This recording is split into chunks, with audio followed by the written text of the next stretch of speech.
Stated by the NCADV, which is the National Coalition Against Domestic Violence, in a study done in Ohio in 2015, in a 24-hour survey period, there were 659 phone calls placed to domestic violence hotlines. That's averaging 27 phone calls per hour, which leads me to the question, what is domestic violence?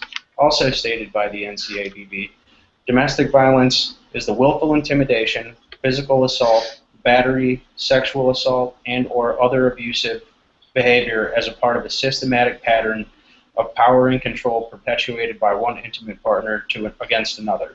It includes physical violence, sexual violence, threats, and emotional abuse. Domestic violence is a major problem in general, but it is also a major problem just in the Mahoning County area.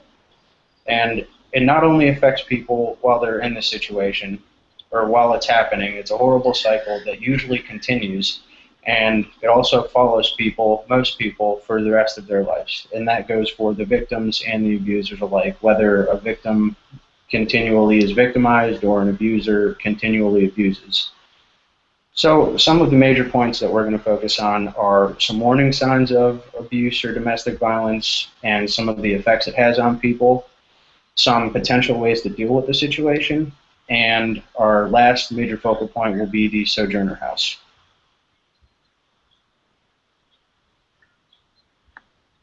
So let's start by exploring the warning signs of an abuser. It is very easy to overlook signs of abusers. According to compassfamily.org, warning signs of abusers could be jealousy, isolation, aggression, controlling, violence, and even extreme changes in mood and abuses of substances. Abusers can follow a cycle of violence harming those around them.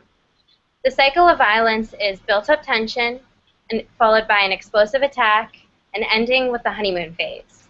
Built-up tension can cause lack of communication, it could be caused by stress, it could be caused by frustration, and even low self-esteem.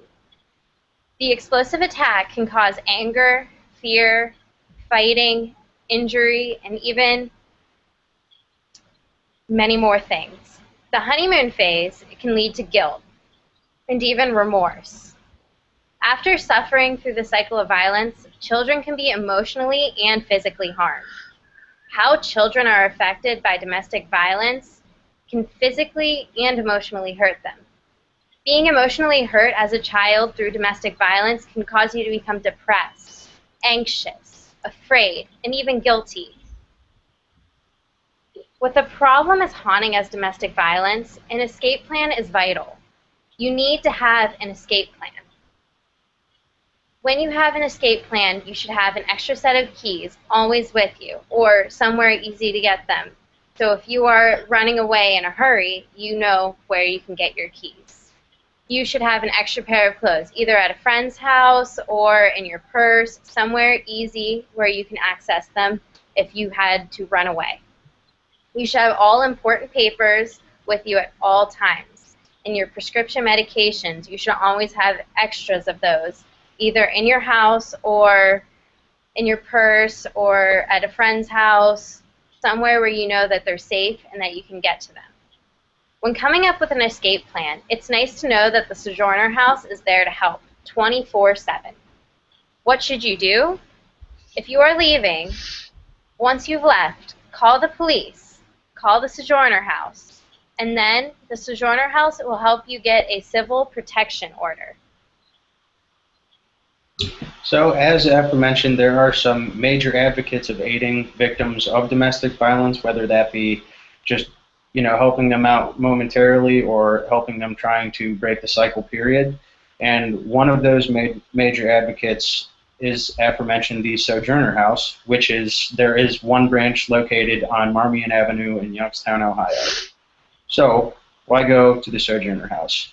For one, they can grant you safety, and that can include shelter and an attempt to break the cycle to better yourself and potentially your children. And not only can they grant safety and shelter, but they can also offer legal advice, and that maybe can deal with case management or just legal advice in general, whatever you may need help with. And along with knowing what they can do for the victims, they also portray on their website help from outsiders as well, which an example of that is just by donating $25, you can grant a person and their children shelter and safety for one night. If you or someone you know is silently suffering from dealing with a spouse or significant other that displays these mentioned warning signs, do not hesitate to call the Sojourner House's 24-hour hotline. Domestic abuse is not always physical, but hopefully you can be more well aware of the warning signs to tell when someone is victim to it. Other ways you can help are by donating. A small monetary donation is enough to provide one night of shelter and solitude for a victim of their children. You can also donate your time. Volunteers are always needed to help with duties. Even clothing, toiletries, and canned goods can go a lot further than you'd expect. A full list of needed items could be found on their website, compassfamily.org. The ability to donate online through check or donate your time is available, and when donating $100 or more, the Youngstown Foundation Support Fund will add 5% to the amount of your contribution. This issue is one of the most common among us, and often people suffer in silence. We hope you take this cause into consideration and do not hesitate to lend a helping hand and make a major difference in a deserving person's life.